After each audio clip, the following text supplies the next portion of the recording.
मुस्लिमों की स्थिति को लेकर आज हमारे स्टूडियो में तीन खास मेहमान मौजूद हैं। इनका परिचय करवाते हुए चलते हैं। सबसे पहले हमारे साथ मौजूद हैं एडवोकेट नजीब खान जी। दरऊ से संबंध रखते हैं और पेशे से एडवोकेट हैं, वहीं आलिम भी हैं। हालांकि इन्होंने मौलवियात छोड़ दी है, लेकिन इस्लामिक इंफॉर्मेशन अच्छी रखते हैं।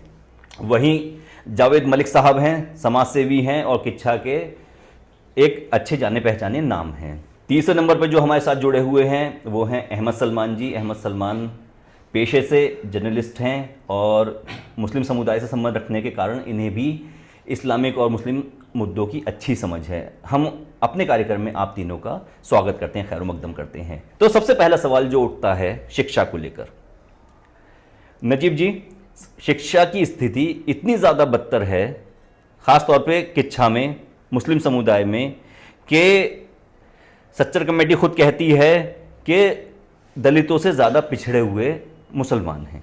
यकीनन ये जो परसेंटेज है, एजुकेशन लिटरेसी रेट है मुस्लिम कम्युनिटी का, नहायत ही तशवीशनाक है। क्योंकि आप नेशनल एजुकेशन लिटरेसी रेट देखेंगे तो मुस्लिम कम्युनिटी का सबसे down national education literacy rate है इस वक्त। और जबकि हमारे होली कुरान में जो फर्स्ट वही रिवील्ड हुई प्रॉफिट मोहम्मद सल्लल्लाहु अलैहि वसल्लम पे, उसका पहली वही का जो पहला वर्ड था इक़रा, पढ़िए अपने रब के नाम से, वो पहली वही का पहला वर्ड जो रिवील्ड हुई प्रॉफिट सल्लल्लाहु अलैहि वसल्लम पे, वो एजुकेशन से, तालीम से, इल्म से ताल्लुक़ रखता था। अफसोस की बात है कि इतनी ज़्यादा कंपलसरी एजुकेशन होने के बावजूद मुस्लिम कम्युनिटी ने एजुकेशन में अपना वो रोल प्ले नहीं किया। जबकि 5वीं, 6वीं, 7वीं शताब्दी को आप पढ़ेंगे तो मुस्लिम प्रोफेसर, स्कॉलर इमाम गजाली, इमाम राजी, अविसीना, ये साइंस और मेडिकल के मैदान में उस ज़माने के बड़े लीडर और पेशवा और रिसर्चर थे। और आपको एक बात और बता दूँ, यूनाइटेड नेशन ऑर्गेनाइजेशन के म्यूज़ियम गैलरी में आज भी हमारे इस्लामिक स्कॉलर, मुस्लिम साइंटिस्ट की थीसिस, रिसर्च पेपर आज भी वहाँ मौजूद है और वहाँ जाने वाले बाकायदा उस थीसिस को देखते हैं, पढ़ते हैं। लेकिन जब ये हाल था एक समय पे, जैसे आप बता रहे हैं, तो अब हालात जस्ट उसके अपोजिट क्यों हैं? देखिए, क्लियर सी बात है, इस वक्त के जो मुस्लिमों के हालात हैं वो किसी से छुपे हुए नहीं हैं। जावेद जी, किच्छा में हालात बहुत ज़्यादा ख़राब हैं। और एक बात जो अभी आपने देखी हो, मैं कुछ दिनों पहले देख रहा था, वो बात मैं आप सब लोगों के साथ शेयर करना चाहूँगा कि शिक्षा को लेकर मुस्लिम सड़कों पर नहीं आते हैं, रोज़गार को लेकर मुस्लिम सड़कों पर नहीं आते हैं, जो उनकी कौम में बदहाली है उसे लेकर सड़कों पर नहीं आते हैं। सड़कों पर किस मुद्दे को लेकर आते हैं कि मीट के रेट बढ़ जाते हैं। देखिए, पिछले 70 सालों में जितना नुकसान मुस्लिम कम्युनिटी का हुआ है शिक्षा के क्षेत्र में, उतना उससे पहले नहीं हुआ था। उससे पहले हालात बहुत ज़्यादा बेहतर थे, लेकिन पिछले 70 सालों में आज़ादी के बाद मुस्लिम, खासकर मुस्लिम शिक्षा जो थी वो गर्त में जाती रही। हमको ये सिखाया गया कि अगर आप शिक्षा नहीं प्राप्त कर पा रहे हैं, अपने बच्चों को नहीं पढ़ा पा रहे हैं, तो उसको काम सिखा दें, किसी टेक्निकल में लगा दें। कुछ बढ़ई का काम सीख रहा है, कोई बाइक का काम सीख रहा है, कोई इस तरीके का काम सीख रहा है। हाँ, उससे रोज़गार के अवसर तो पैदा हुए। जो एक अवसाद में व्यक्ति जाता है वो अवसाद में तो नहीं जा रहा है जैसे हम सुनते हैं, लेकिन शैक्षिक क्रांति नहीं हो पाई। शिक्षा की वजह से सिवाय नुकसान, शिक्षा का नुकसान हुआ है लगातार। और जो बात थी, जैसे एक खास मुद्दे को लेकर जिस तरीके से कम्युनिटी रोड पर आई, तो कोई ऐसा मुद्दा था नहीं कि इसको लेकर रोड पर आया जाए। उसका बेहतरीन तरीका था कि उसका बहिष्कार किया जाए, उसको आप छोड़ दीजिए। यदि आपको कोई चीज़ महंगी लग रही है तो आप उसको इस्तेमाल करना छोड़ दीजिए, उसके बगैर भी आप क्या ये इतना बड़ा मुद्दा था मीट को लेके कि मीट के रेट 260 रुपये से 280 रुपये किलो हो गए? क्या ये इतना बड़ा मुद्दा था कि मुस्लिम कम्युनिटी के 150 लोग इकट्ठे होते हैं, नारेबाजी करते हैं, किच्छा की ही बात मैं कर रहा हूँ, और ये कहते हैं कि रेट बढ़ गए हैं, अब हम क्या खाएंगे? देखिए, वो जो मीट है वो एक अहम भोजन है मुस्लिम समाज का। आप जानते ही हैं कि एक अहम खाद्य पदार्थ के रूप में हम इस्तेमाल करते हैं। हाँ, ये एक इतना बड़ा मुद्दा नहीं था, लेकिन उन्होंने जो आवाज़ उठाई है वो आवाज़ उठाना भी ज़रूरी है। लोकतंत्र में आपको अपने अधिकारों का पता होना चाहिए, लेकिन वो इतना बड़ा मुद्दा नहीं था। आपको अगर महंगा लग रहा है तो आप उसको खाना छोड़ सकते हैं। ये एक बेहतरीन तरीका था अपना विरोध जताने का। और एक्चुअल में जो आवाज़ उठनी चाहिए वो शिक्षा के लिए उठनी चाहिए। हम देखते हैं जो मुस्लिम माहौल क्षेत्र है वहाँ आज भी स्कूलों की कमी है। अगर मैं बात करूँ सिरौली, तो वहाँ पर एक भी इंटर कॉलेज नहीं है। किच्छा के अंदर एकमात्र गर्ल्स इंटर कॉलेज है जिसपे जरूरत से ज्यादा लोड है। अभी कुछ समय पहले जो हमारे एसकेएम इंटर कॉलेज है जिससे मैंने भी अपनी शिक्षा प्राप्त की है, वहां पर सिर्फ बॉयज की स्टडी होती है, लेकिन अभी पिछले 1-2 साल से वहाँ गर्ल्स के एडमिशन भी लेना दोबारा से शुरू की गए। बहुत पहले कोएड था लेकिन दोबारा से उसको कोएड में तब्दील किया गया है। एक पहले लेकिन किच्छा और जो आसपास की जो क्षेत्र है जैसे सिरौली है, बंडिया, यहाँ इंटर कॉलेज की बहुत ज्यादा जरूरत है, खासकर वो क्षेत्र जो मुस्लिम बाहुल्य क्षेत्र है। सिरौली में एक भी इंटर कॉलेज नहीं, एक सरकारी स्कूल है सिरौली के अंदर, और उस पर इतना ज्यादा लोड है कि अगर उसकी कैपेसिटी मान लीजिए 500 की तो वहाँ 1500 बच्चे हैं, स्थिति ये है वहां पर। तो शिक्षा को लेकर हमें जिन नेताओं को हम वोट देते हैं, जिन नेताओं को हम अपना रहनुमा मानते हैं, हमें चाहिए कि हम उन नेताओं से इसके सवाल करें, आप हमारी शिक्षा के लिए क्या व्यवस्था कर रहे हैं, हमारे रोजगार के लिए क्या व्यवस्था कर रहे हैं। हमारा अगर अपने शहर की बात करें, किच्छा की बात करें हम, तो जैसे भी बात हो रही थी कि वो मीट को लेके बाहर आए, सड़कों पे आए, तो क्या कभी शिक्षा को लेकर किच्छा में कोई आंदोलन हुआ है? आंदोलन तो बहुत बड़ी चीज़ हो गई, क्या कभी नारेबाजी भी हुई है? या फिर नारेबाजी बहुत बड़ी चीज़ हुई, क्या कभी 4 लोगों ने खड़े होकर विरोध भी जताया है? मैं आपको बताता हूँ, शायद बहुत से लोगों की जानकारी भी नहीं होगी। हमारे एक स्कूल है किच्छा मॉडल 2, जो कि मुस्लिम आबादी से बिल्कुल लगा हुआ स्कूल है। वहाँ शायद 2000 के आसपास की स्ट्रेंथ है, लगभग 2000 के आसपास की स्ट्रेंथ है, जो ज़रूरत से ज़्यादा है।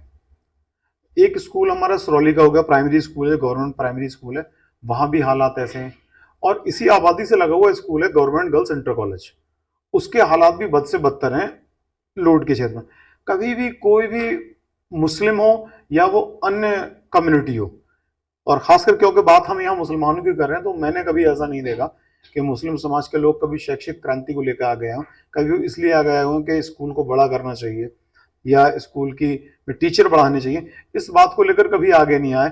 हाँ, ये एक दुखदाई बात है कि हम एक गोश्त मीट जैसी एक छोटी सी चीज को लेकर, तो उसके रेटों को लेकर तो हम आगे आए, लेकिन हम शिक्षा के लिए आगे नहीं आए। ये बाकी अफसोसनाक ये बात है। अच्छा, सलमान जी हमारे साथ हैं। अहमद सलमान जी, उन मुद्दों को लेकर आवाज़ नहीं उठती है जो वास्तव में मुद्दे हैं। गरीबी मुद्दा है, बेरोज़गारी मुद्दा है, शिक्षा मुद्दा है, मोहल्लों में गंदगी मुद्दा है। उन मुद्दों पे कभी आवाज़, या फिर ये कहें कि दिमाग में नहीं आते वो मुद्दे, लेकिन मुद्दा क्या दिमाग में आ जाता है कि जो असल में मुद्दा है ही नहीं। तो आखिर क्या सोच हमारी इतनी ज़्यादा पंगु हो चुकी है कि जो असल में हमारे साथ जो हमारे मुद्दे हैं कि हमारे बच्चों को अच्छी शिक्षा कैसे मिलेगी, जीवन यापन अच्छा कैसे होगा, स्तर कैसे बढ़ेगा, वही चीज़ उस चीज़ की बात ना करके हम बेतुकी बातों पर सड़कों पर आ जाते हैं? देखिए, सबसे पहला इसमें तालीम की कमी है। जैसे आप तालीम हासिल करते हैं तो आपका जो है बहुत सारी चीज़ें खुलती हैं, आपके दिमाग में नई आइडियाज़ आते हैं, आप बड़ी चीज़ों पे बात करते हैं। जब तालीम नहीं होगी तो आप छोटे छोटे मसाइल में घिर के रह जाएंगे। आपने देखा कि अभी जो मुद्दा चल रहा है, जिसकी बात जो है जावेद भाई, बाकी नजीब भाई ने की, तो उससे बढ़ के मुद्दा इस टाइम जो है होना चाहिए, एजुकेशन होना चाहिए। बेरोज़गारी है, मुस्लिम नौजवान हैं, उनके पास रोज़गार नहीं है, और तालीम नहीं होने की वजह से भी जो है वो छोटे छोटे रोज़गार करते हैं और बड़े रोज़गार नहीं कर पाते हैं। और व्यापार की बात की जाए तो व्यापार में भी मुस्लिम बहुत ही पीछे है, और किस तरीके से आजकल जो है स्मार्ट बिजनेस चल रहे हैं लगातार जो है, और लोग ग्रोथ कर रहे हैं, मगर मुस्लिम जो है एजुकेशन ना होने की वजह से पिछड़ते जा रहे हैं। अच्छा, हमें जो है और मसाइल तो बहुत सारे हैं, इन पे जो है हमको पता भी है कि क्या क्या मसाइल है, मगर हमको इस पे कैसे काम करना है, कैसे इससे निकलना है, वो ज़रूरी है। आजकल आपने देखा होगा कि जो मुस्लिम नौजवान है या मुसलमानों को मैं देखता हूँ तो वो हमेशा से गवर्नमेंट को क्रिटिसाइज़ करते हैं कि बीजेपी का ऐसा है, कि कांग्रेस आएगी तो वैसा होगा। ये सब को छोड़ के अपने ऊपर काम करने की ज़रूरत है। सीखना चाहिए कि जैसा कि नजीब भाई ने बताया कि हम जो है एक टाइम में जब ये अब्बासी खिलाफत थी, उस वक्त जो है हम उरूज पे थे, तालीम में आगे थे, और हम उस टाइम जो है बहुत बड़ी बड़ी रिसर्चेस कर रहे थे, मगर क्या हुआ कि आज वही कौम पिछड़ गई है। तो हमें जो है माजी में जो हमारा मुस्तकबिल, माजी में जो हमारा रोशन, अच्छा, एक बात उन चीज़ों पर गौर करके अब हमें फिर उस ट्रैक पे आने की ज़रूरत अभी है कोशिश करनी है। आपने एक बात बोली कि मुस्लिम युवाओं में सबसे ज़्यादा टेंशन इस बात की रहती है कि बीजेपी किस तरह से हारे। ठीक, तो ये बताइए बीजेपी को हारने की जिम्मेदारी मुस्लिम समाज ने क्यों ओढ़ रखी है? देखिए बीजेपी हारे, अभी हमें जो है पॉलिटिक्स में क्या चल रहा है उस पर हमें गौर नहीं करना चाहिए। हमें सबसे पहले ये करना चाहिए कि हमें जो है एजुकेशन के मामले में कैसे आगे आना है, हमें बिजनेस के मामले में कैसे आना है। जिस कौम आप देखेंगे ग्लोबल कैनवस पे देखेंगे तो बहुत सारी कौमें ऐसी हैं जो 2% है, 3% है, मगर आप बिजनेस में देखेंगे तो वो सबसे आगे हैं। आप उनका तालीम के मामले में देखेंगे तो बहुत आगे हैं। तो उन्होंने क्या है कि अपने ऊपर काम किया है, धीरे धीरे वो कौमें डेवलप हुई हैं। तो मुसलमान को भी इसी तरीके से अपने ऊपर काम करने की ज़रूरत है। अभी देखिए हिंदुस्तान में जैन कम्युनिटी है, जैन कम्युनिटी बहुत कम तादाद है, मगर सबसे ज़्यादा टैक्स पे करते हैं क्योंकि वो सबसे बड़े जो है बिजनेसेस उनके हैं। वो टैक्स पे करते हैं, गवर्नमेंट उनकी सुनती है।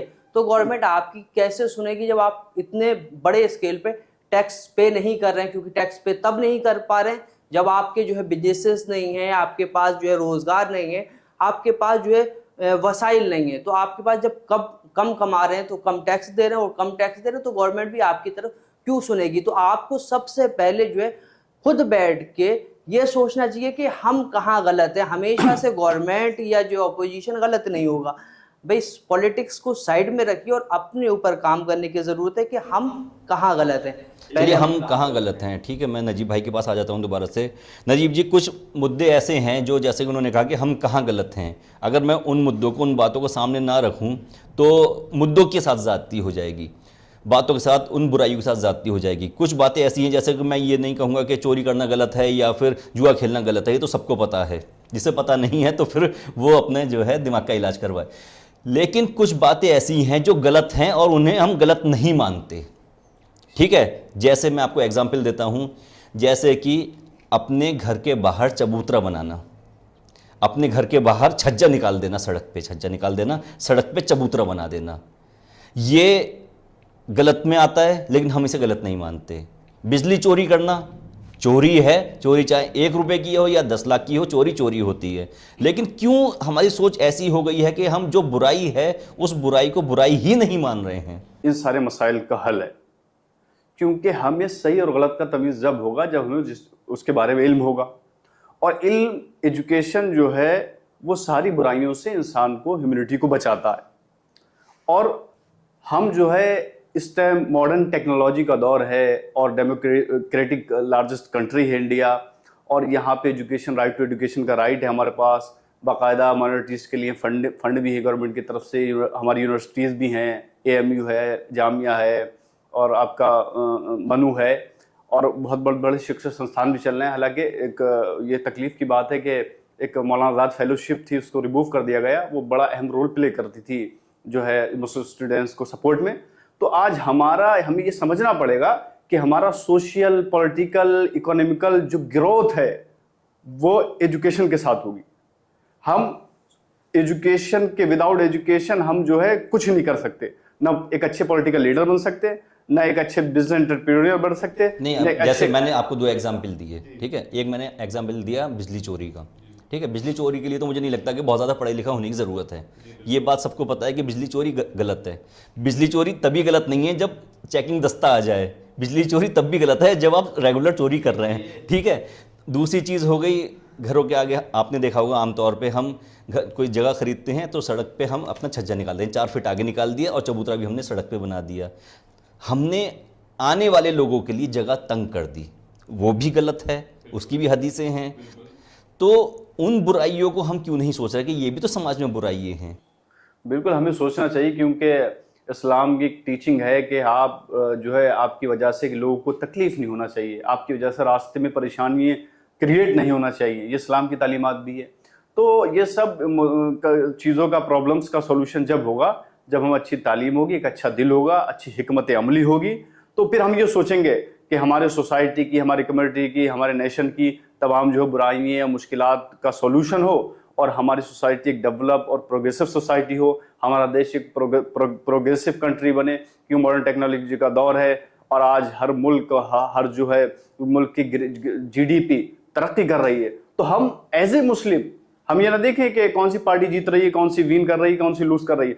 हमें एज ए मुस्लिम यंगस्टर इस बात पे तवज्जो देना चाहिए कि हम वेल एजुकेटेड हों, अच्छे सोशल वर्क हों, ताकि हमारी ज़ात से एज अ मुस्लिम हमारी सोसाइटी का फ़ायदा हो, हमारे नेशन का फ़ायदा हो, और सोसाइटी में रहने वाली हर एक कम्युनिटी का हमारे ज़रिए फ़ायदा हो, प्रॉफिट हो, लाभ हो, ताकि हमारा मुल्क और सोसाइटी तरक्की करे। यही इस्लाम चाहता है और यही तालीमात हमसे तगादा भी करती है, लेकिन अफसोस हम इसमें पिछड़ रहे हैं। ठीक है, हम इसमें पिछड़ रहे हैं। जावेद भाई के पास आ जाते हैं। जावेद जी, जैसे कि अभी अहमद सलमान जी ने कहा कि बीजेपी को हराने की पूरी जिम्मेदारी मुसलमान अपने सिर पे लिए घूम रहा है। ठीक, किसी एक पार्टी को उसका एक वोट बैंक बन जाता है। ठीक, मैं यहाँ पे नाम नहीं ले रहा किसी को पर्टिकुलर, लेकिन जो जैसे इन्होंने बात कही उसी को मैं आगे को बढ़ाते हुए कह रहा हूँ कि आखिर क्यों किसी पार्टी को हराने की या जिताने की जिम्मेदारी अपने ऊपर ले रहा है। भाई बंदा देखे, तुम्हारे क्षेत्र में कौन सा बंदा अच्छा है, किसी भी पार्टी से हो सकता है वो, तुम्हारे कौन बंदा काम आ सकता है। तुम पार्टी देखकर ऐसा क्यों करते हो कि ये पार्टी हट जाए या फिर ये पार्टी आ जाए। देखिए, आपने अच्छा एक सवाल किया, लेकिन इससे पहले वाला जो आपका नजीब भाई से जो सवाल था, जैसे कि आपने कहा था कि छज्जा बाहर निकाल लेते हैं लोग या चबूतरा बाहर निकाल लेते हैं। दरअसल कहीं ना भ्रष्टाचार जो है हमारे जीवन का अभिन्न अंग हो चुका है। जब एक सरकारी कर्मचारी जॉब पर नहीं जाता है तो वो कहता है मैंने मेडिकल लगा दिया। गलत तो वो भी है, लेकिन हम उसको गलत नहीं मानते हैं। हम उसको गलत नहीं मानते हैं, समस्या यहाँ है। हम तो गलत ही हैं, लेकिन वो जो महकमे हैं जिन लोगों पर उसको सही कराने की जिम्मेदारियां हैं वो भी बहुत ज्यादा गलत है। बिल्कुल नेशन के प्रति जिम्मेदारी होनी चाहिए, सबकी होनी चाहिए। कुछ भ्रष्टाचार तो ऐसा है जिसे हम भ्रष्टाचार ही नहीं मानते। मान लीजिए कहीं आपको कोई काम कराना है किसी भी व्यक्तिगत किसी आदमी से, आपने उसको 500 रुपए दे दिया, आपका काम हो गया, तो आप उसको भ्रष्टाचार की श्रेणी में नहीं रख रहे हैं। आपने कहा यार कोई दिक्कत नहीं, 500 देकर हो गया और मतलब बढ़िया हो गया। अब बात करते हैं कि किसी भी राजनीतिक दल को जिताने हराने की, हाँ बहुत हद तक ये बात सही है, लेकिन पूरी तरीके से सही नहीं है। जैसे क्योंकि हम किच्छा में बैठकर बात कर रहे हैं, तो हम बात करें सितारगंज विधानसभा की, तो सितारगंज विधानसभा में एक बड़ी मुस्लिम कम्युनिटी वहां भाजपा को वोट करती है, या अन्य ऐसी जैसे रुद्रपुर है, रुद्रपुर विधानसभा का हमने इस बार चुनाव देखा, वहां पर मुस्लिम कम्युनिटी जो ने भाजपा को वोट किया वहां पर। तो अगर मैं सितारगंज की बात दोहराना चाहूँगा, सितारगंज में अगर मुस्लिम भाजपा को वोट देते हैं तो बदले में खतीब अहमद भी तो मिलते हैं राज्य मंत्री उन्हें। देखिए, सिर्फ खतीब अहमद को मत देखिए ना, खतीब अहमद तो कांग्रेस के समय में भी राज्य थे। खतीब अहमद जो थे वो कांग्रेस के समय में भी राज्य, वहां के लोगों के काम हो रहे हैं, वहां वो भाजपा को वोट देते हैं, वहां के लोगों को काम होते हैं। मैं आपकी बात से पूर्णतः सहमत हूं इस बात से कि हमें किसी एक पार्टी का पट्टा डालकर नहीं रहना चाहिए, लेकिन सामने वाली जो पार्टी है उसको भी थोड़ा सा अपना दिल को बड़ा करना चाहिए। जब आप किसी को ये दिखाएंगे कि आप हमें वोट नहीं दे रहे हैं, स्थिति यह है कि आप वोट देने के बाद भी आपका वोट नहीं माना जा रहा है कि आप वोट दे रहे हैं, मसला यहां पर खराब होता है। हाँ, मैं आपकी बात से पूरी तरीके से सहमत हूं कि किसी भी एक दल का समर्थक होना एक गलत बात है। आप ये देखिए कौन आपके काम कर रहा है, कौन आपके काम आ सकता है, भविष्य में कौन काम आ सकता है। तो इंसान को किसी भी एक पार्टी का पट्टा नहीं पहनना चाहिए, किसी भी पार्टी का पट्टा नहीं पहनना चाहिए। सलमान जी के पास आते हैं। सलमान जी, कहा जाता है कि मुस्लिमों की पॉलिटिकल सोच बहुत ज़्यादा संकीर्ण होती है, बहुत ज़्यादा संकीर्ण। वो आगे का नहीं सोच सकते, वो ये नहीं सोच सकते कि कल क्या होगा, परसों क्या होगा, या फिर 10 साल बाद क्या होगा। उन्हें मतलब रहता है कि शाम को अपनी रोटी मिल जाए और खाएं पिए सो जाएं। तो क्या इस बात से सहमत हैं? देखिए, फिर वही मैं जाऊंगा कि वो ने सिर्फ छोटी छोटी चीज़ों का ख्याल इसलिए रहता है कि उनके पास उनका जो माइंड है उसके अंदर इतनी पावर नहीं है, इतनी सलाहियत नहीं है, उन्होंने उसको खोला नहीं है। ठीक है, आइंस्टाइन ने भी जो है इतनी बड़ी बड़ी चीज़ें हमें दी, उसके बावजूद उसने बहुत कम % जो है दिमाग का यूज़ किया, और हम तो लगता है अभी कि 0% पे ही है।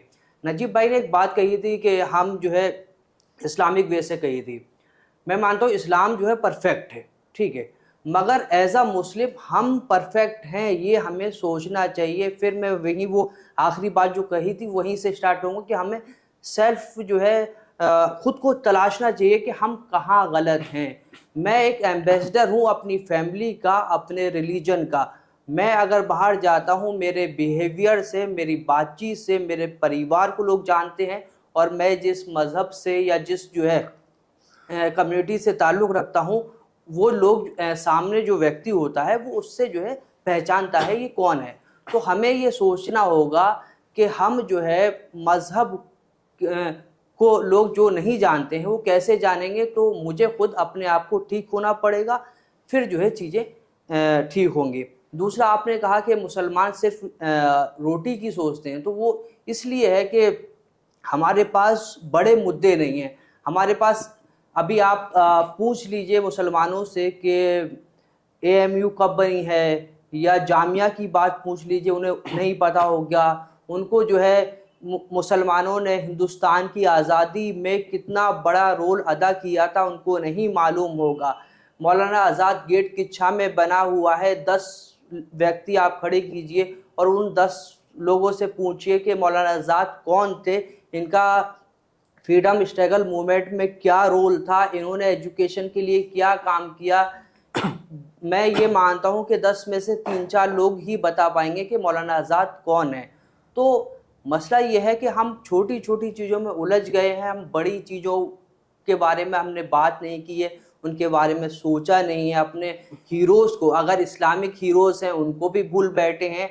हमारे जो देश के हीरो हैं जिन्होंने फ्रीडम स्ट्रगल में पीछे की बात ना करके मेरा जो सवाल था वो शायद थोड़ा सा सोच की बात है। सोच है संकीर्ण का मतलब ये होता है कि जब तक दिमाग के दरवाजे नहीं खुलेंगे तब तक दिमाग में नए विचार नहीं आ पाएंगे। नए विचार आने के लिए नए लोगों से मिलना पड़ता है, नई किताबें पढ़नी पड़ती हैं, नए चीज़ों को एक्सेप्ट करना पड़ता है। अगर हम घर के दरवाजे बंद रखें तो ताज़ी हवा घर में नहीं आ पाएगी। तो हम लोगों ने क्या किया है कि उस दरवाजे को बंद कर रखा है। दूसरे मैं इसमें ऐड करूंगा कि दूसरों से सीखना पड़ता है। हम डायरेक्ट जो है बहुत सारे जो है मेरे नौजवान साथी RSS को क्रिटिसाइज करते हैं, मगर हमें RSS से सीखना होगा कि उनके अंदर कितना डिसिप्लिन है।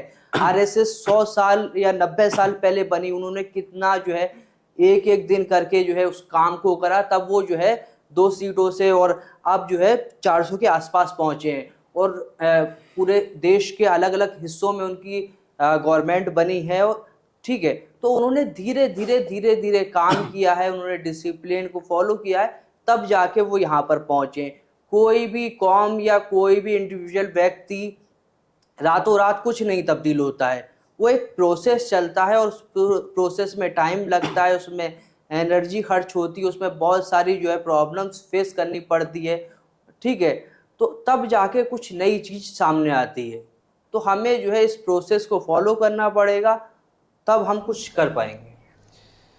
हमें अपने दिमाग के दरवाजे खोलने पड़ेंगे और नए विचारों को एब्जॉर्ब करना पड़ेगा। नए विचारों के लिए अपने दिमाग के दरवाजे खोलने पड़ेंगे।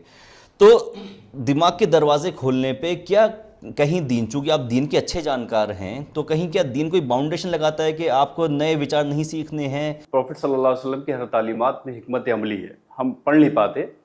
आज साइंस कह रही है कि खड़े होकर पानी पीने से आपको बैक पेन होगा, जॉइंट पेन होगा। ये प्रॉफिट सल्लल्लाहु अलैहि वसल्लम ने 14 सेंचुरी पहले फरमा दिया।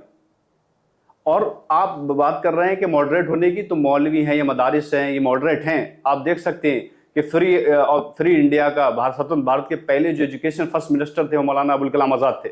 एक मौलवी स्वतंत्र भारत का फर्स्ट एजुकेशन मिनिस्टर बन रहा है। देखिए हम कितनी डेवलप कौम है, हमारे जो रहनुमा हैं, लीडर हैं, जो इस्लामिक स्कॉलर हैं, वो कितने डेवलप हैं। वो उनके नाम से बड़ी बड़ी यूनिवर्सिटीज़ का इस्टेब्लिश कर दी गई इंडिया के अंदर। लेकिन अफसोस जब होता है हमारी जो थिंकिंग है वो एक लिमिटेड है। आखिर क्या वजह है? क्योंकि तालीम की कमी है, हम सोच अच्छा नहीं रहे, पढ़े लिखे वेल एजुकेटेड लोगों में नहीं बढ़ रहे। और आप यही वजह है कि हायर एजुकेशन ड्रॉप रेट देखेंगे अंडर 5। हमारा हायर एजुकेशन में हमारा पार्टिसिपेशन अंडर 5 हो चुका है आज। और दूसरी कौम, दूसरी कम्युनिटीज़ हमसे कहीं बेहतर हैं आज। बड़े अफसोस की बात है। क्या बात? हमारी लिमिटेड जो है थिंकिंग है, लिमिटेड हमारा दायरा है। सवाल वहीं आ रहा है। लिमिटेड हमारा दायरा है, लिमिटेड है। तो लिमिटेड हम क्यों हैं? क्यों हम नए विचारों को एक्सेप्ट नहीं कर पाते? क्योंकि मैं आपसे ये जानना चाह रहा था कि दीन उन विचारों को एक्सेप्ट करने से रोकता है? नहीं, देखिए इस्लाम जो है हर वो चीज़ जो इंसानियत की भलाई के लिए फ़ायदेमंद, वो इस्लाम में पहले ही उसको कहा जा चुका है कि आप जो है लोगों के हक़ का ख्याल रखें, चोरी से दूर रहें, जुल्म से दूर रहें, ज़्यादती से दूर रहें। कोई प्यासा उसको पानी पिलाए, कोई भूखा उसको खाना खिलाए। कोई एजुकेशन हासिल नहीं कर पा रहा पुअर फैमिली से, नीडी फैमिली से, वो किसी भी कम्युनिटी से, उसको free of cost education available कराएं। अपने मदरसों को मॉडरेट करें। आप वहाँ आप इस्लामिक स्टडीज़ के साथ साथ कंप्यूटर की शिक्षा दें, साइंस की शिक्षा दें, थियोलॉजी की शिक्षा दें। तो मॉडरेट आप हो सकते हैं, टेक्नोलॉजी का फायदा उठा सकते हैं, इस सब की परमिशन है हमारे पास और इस पे अमल भी किया जा रहा है बाकायदा। अब जो है एजुकेशन लिटरेसी रेट बढ़ रहा है हमारी मुस्लिम कम्युनिटी में अल्हम्दुलिल्लाह, लेकिन हम जो है थोड़ा सा वीक है और थोड़ा सा लेजी हैं।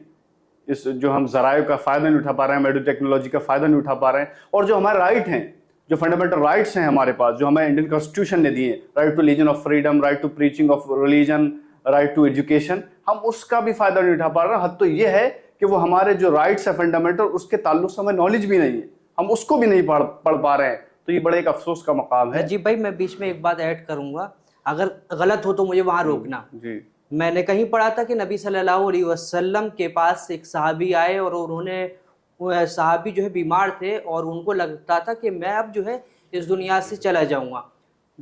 तब नबी सल्लल्लाहु अलैहि वसल्लम से पूछा कि इस वक्त ऐसी हालत में मैं कौन सा ऐसा काम करूं जो बहुत ही बेहतर हो। तब नबी सल्लल्लाहु अलैहि वसल्लम ने फरमाया था कि आप जो है इल्म हासिल कीजिए, मतलब ऐसे वक्त में भी तालीम को बढ़ाइए और तालीम और हासिल कीजिए। जी, हदीस में है ना। दूसरा मैं ऐड करूंगा इसमें जो मुझे याद आ रहा है जी, कि जैसे हुजूर सल्लल्लाहु अलैहि वसल्लम ने कहा कि मैं इल्म का शहर हूँ, अली उसका दरवाज़ा। तो हुआ ये कि 21 रमज़ान को जो है इमाम अली की शहादत हुई और 19 रमज़ान को जब जो है उनके ऊपर हमला किया गया था। तो जब ज़ख्मी हालत में इमाम अली अपने घर पे थे, तब अपने बेटों से कहा कि मेरे सारे साथियों को बुला लाओ, और जब साथी आए तो उस वक्त इमाम अली ज़ख्मी हालत में अपने साथियों से कह रहे थे कि पूछ लो, इल्म और हासिल करना चाहते हो, जितना मुझसे इल्म लेना चाहते हो आप इल्म ले लो। अब आप सोचिए कि इल्म का मकाम इस्लाम में कितना ज़्यादा है कि नबी सल्लल्लाहु अलैहि वसल्लम सहाबी रसूल से फरमा रहे हैं कि इस वक्त में भी आप इल्म हासिल करो। इस बात पे गौर कर रहे हैं कि मैं लोगों को इल्म तकसीम कर सकूं। जी, मुस्लिम की एक हदीस है, उसका दर्स ये है कि जब आप इल्म के लिए सफ़र करते हैं, इल्म के लिए निकलते हैं, तो आपके लिए जन्नत का रास्ता आसान हो जाता है। और एक हदीस और है, प्रॉफेट सल्लल्लाहु अलैहि वसल्लम ने फरमाया इल्म हासिल करो माँ की गोश्त से गोड़ तक, यानी कब्र तक। इसमें आप देखिए एजुकेशन का कितना इंपॉर्टेंस है इस्लाम के अंदर, लेकिन मुस्लिम कम्युनिटी को इसको लेके जागरूक हो रही है, अवेयरनेस हो रही है, और मजीद जो है इस्लामिक स्कॉलर्स को, जो इस्लामी इंटेलेक्चुअल हैं, उनको इसको अवेयरनेस फैलाने की ज़रूरत है। तो इंशाल्लाह हमें बहुत बेहतर रिजल्ट मिलेगा मुस्तकबिल में, इन फ्यूचर इंशाल्लाह। तो दोस्तों, जैसा कि आपने देखा कि तीनों दानिश्वरों ने, तीनों बुद्धिजीवियों ने अपनी अपनी बात रखी और इल्म को लेकर तीनों ने एक ही राय में ये कहा कि इल्म की बहुत ज़्यादा ज़रूरत है। उन मुद्दों को सड़क पर उठाने की ज़रूरत नहीं है जो कि बेबुनियाद हैं, जो कि कहीं से कहीं तक आपको सामाजिक ताल्लुक़ नहीं रखते हैं। उन मुद्दों को उठाइए जिससे कि आपका सोशल स्तर अच्छा हो सके, आपको शिक्षा मिल सके, आपको रोज़गार मिल सके और आपका सामाजिक स्तर बेहतर हो। तो चलिए कार्यक्रम को यहीं समाप्त करते हैं। ऐसे ही और भी कार्यक्रम अपने स्टूडियो में आयोजित करते रहेंगे और बुद्धिजीवियों को बुलाते रहेंगे, उनसे बात करते रहेंगे। हमसे जुड़े रहें और देखते रहें टुडे न्यूज़ 9।